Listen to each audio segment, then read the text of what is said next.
In this video, I am going to read you the definitive statement by John David Sinclair. Dr. Sinclair is the man who researched and discovered the Sinclair Method. In this statement, he will talk about the basic science behind how the Sinclair Method works to unlearn alcohol addiction. You can find this statement as well as his scientific research on the C3 Foundation website.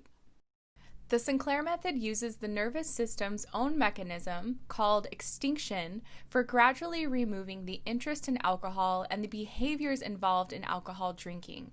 Therefore, the technical term for TSM is pharmacological extinction. The key scientific discovery underlying the treatment was that, contrary to earlier beliefs, detoxification and alcohol deprivation do not stop alcohol craving, but in fact increase subsequent alcohol drinking. The old idea that alcoholism is caused by physiological dependence on alcohol, therefore, needed to be discarded, and a new understanding of alcoholism developed. Subsequent research showed that alcohol drinking is a learned behavior. Some individuals, partly for genetic reasons, get so much reinforcement each time they drink and have so many opportunities to drink to get reinforcement that the behavior becomes too strong. They cannot always control their drinking. They cannot just say no, and society calls them alcoholics. Laboratory studies indicate that in most cases, the reinforcement from alcohol involved the opioid system, i.e., the same system where morphine, heroin, and endorphin produce their effects. The brain has two primary mechanisms for changing its own wiring on the basis of experience. First, there is learning for strengthening behaviors that provide reinforcement.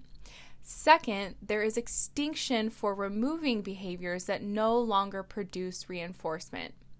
The best known example involves Pavlov's dogs that learned to salivate to the sound of a bell when the bell was followed by food, but then had the learned behavior extinguished when the food reinforcement was no longer given after the bell was rung. Certain medicines such as Naltrexone, Naloxone, and Nalmefene block the effects of endorphin and other opioids. I reason that if alcohol is drunk while one of these opioid antagonists is blocking endorphin reinforcement in the brain, the extinction mechanism would be activated, and it would then produce a small but permanent decrement in alcohol drinking and craving. The next day, the person will be slightly less interested in alcohol.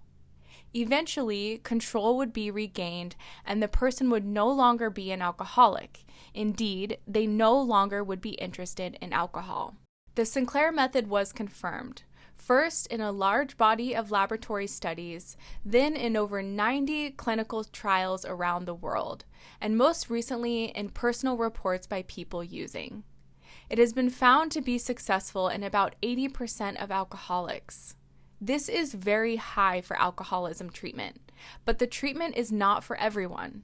Some people, apparently, have a different form of alcoholism that does not involve the opioid system and cannot be treated effectively with opioid antagonists. The Sinclair Method is simply taking an opioid antagonist before drinking.